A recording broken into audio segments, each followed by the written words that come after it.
ఉపాధి పనుల మీద చిన్న సన్నకారు రైతులు ఈరోజు వేసవి కాలంలో జనవరి నుంచి జూన్ వరకు ఆ పనులు చేసుకుని గంజి దాగైనా బతికేటువంటి ఉపాధి పథకాన్ని ఈరోజు నీరు గారుస్తూ ప్రతి సంవత్సరం కూడా బడ్జెట్ లో దాని కేటాయింపుల్ని తగ్గిస్తూ ఈ సంవత్సరం 4,000 కోట్ల రూపాయలని తగ్గించారు.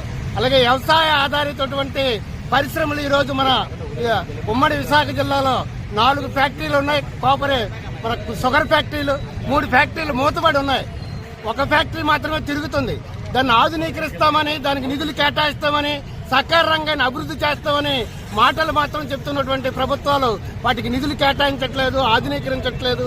రైతాంగానికి నష్టం వచ్చే విధానాలని చేపడుతున్నారు. అలాగే ఎరువులు, పురుగు మందులు, అలాగే విత్తనాలు వీటి మీద సబ్సిడీలు తగ్గించారు. రైతులు వాడేటువంటి ప్రతి వస్తువు మీద సబ్సిడీ తగ్గించారు. అట్లా ధరలు విపరీతంగా పెంచుతున్నారు. దానివల్ల ఏదైతే రైతు పండించిన పంట ఉందో